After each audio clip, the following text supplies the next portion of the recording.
Shalom saudara dalam Tuhan. Saudara, Irene Handono adalah mantan biarawati katanya. Namun sayangnya hal kecil yang sangat dipahami oleh anak sekolah minggu ternyata tidak dipahami oleh Irene Handono.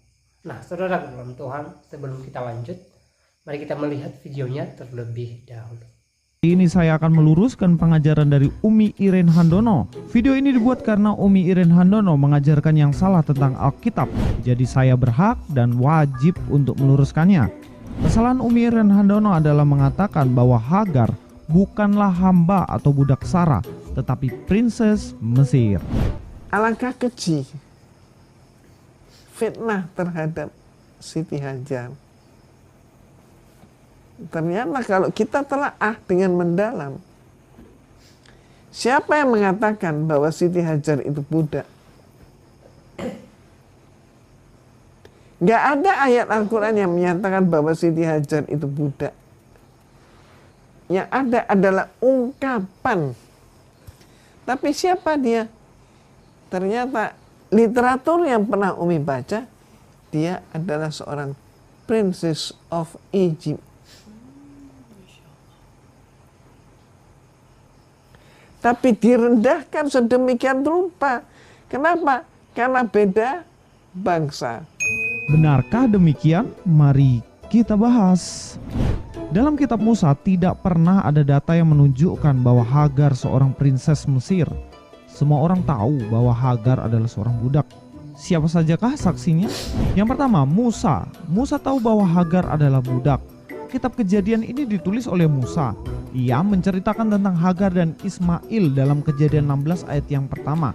Dan Musa mengidentifikasi bahwa Hagar adalah hamba perempuan dari Abram dan Sarah. Orang yang kedua adalah Abraham. Abraham tahu betul bahwa Hagar adalah budak. Dalam Kejadian 16 ayat yang ke-6 jelas tertulis di situ bahwa Abram berkata kepada Sarai, "Hambamu itu di bawah kekuasaanmu. Perbuatlah apa yang kau pandang baik."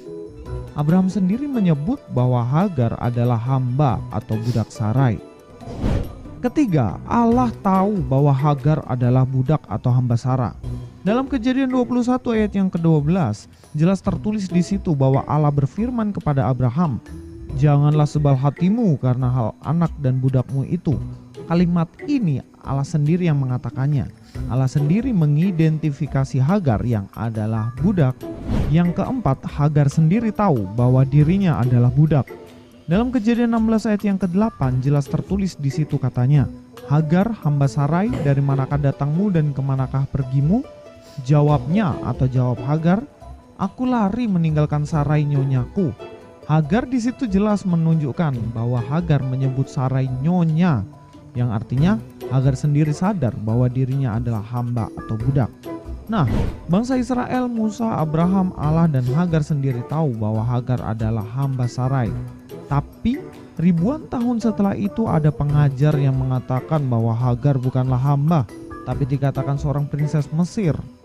Jelaslah bahwa ini pengajaran yang keliru dan ucapan yang tanpa data. So, apakah kami memfitnah Hagar dengan mengatakan dia seorang hamba Sarai?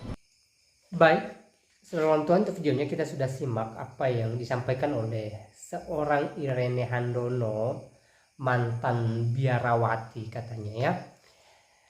Dia mengatakan bahwa Hagar adalah princess Mesir. Dan dia menolak kalau Hagar ini adalah hamba daripada Sarah, istri Abraham. Nah, saudara dalam Tuhan, rujukannya adalah Al-Quran. Dan bagi saya itu tidak salah, itu sah-sah saja menurut keyakinan beliau. Tapi masalahnya adalah dia kaitkan dengan iman Kristen. Ya, dia menyalahkan orang Kristen, mengatakan bahwa orang Kristen mengatakan bahwa Hagar ini adalah seorang hamba. Jadi dia tidak terima. Ya. Padahal ya, orang Kristen punya rujukan tentang hal itu, yaitu Alkitab. Alkitab mencatat bahwa Hagar adalah hamba daripada Sarah, istri Abraham. Dan itu tertulis dalam Alkitab seperti yang telah kita lihat di video tadi.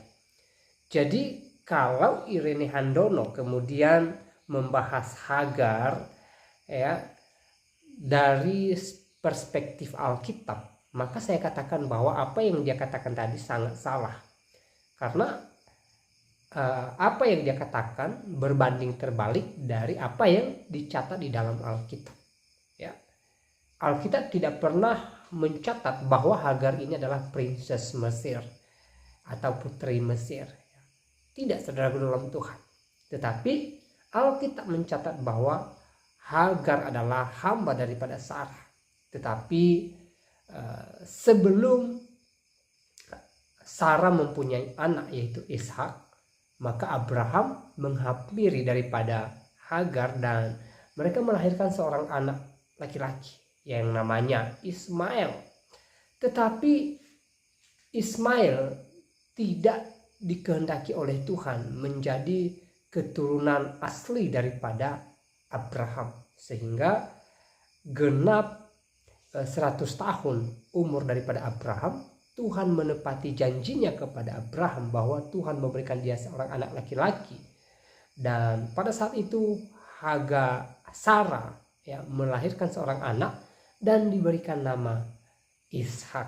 Dan dari keturunan Ishak inilah ya menyebar yang namanya keturunan Abraham. Ya. Jadi Ishak inilah yang diberkati oleh Tuhan. Dan Ishak inilah yang merupakan anak yang dikorbankan oleh Abraham. Ya, ketika Tuhan menguji iman daripada Abraham. Walaupun pada akhirnya Tuhan tidak membiarkan hal itu terjadi, karena Tuhan hanya menguji iman daripada Abraham, sehingga Tuhan mengganti anak itu dengan seekor binatang. Nah, saudara dalam Tuhan, intinya bahwa apa yang dicatat di dalam Alkitab itu jelas, Hagar adalah hamba daripada Sarah. Dan saudara Tuhan, di video tadi Irene Handono menolak hal itu. Ya, sekali lagi kalau dia bahas hal ini dari perspektif Al-Quran, ya bagi saya tidak menjadi masalah. Tetapi ketika dia hubung-hubungkan, ketika dia kaitkan dengan Alkitab, dengan iman Kristen, maka saya katakan apa yang dia sampaikan tidak tepat. Nah, saudara Tuhan, kita sudah melihat di video tadi bahwa Hagar adalah hamba daripada Sarah, istri Abraham. Itu jelas tertulis dalam Alkitab. Dan saudara Tuhan, selebihnya silahkan tulis tanggapan saudara di kolom komentar. Tuliskan tanggapan yang baik, yang positif, terutama yang memuliakan Tuhan dan juga yang memberkati banyak orang. Dan jangan lupa tekan tombol like dan juga share video ini sebanyak-banyaknya supaya menjadi berkat bagi banyak orang. Dan kiranya Tuhan Yesus memberkati kita semua. Shalom.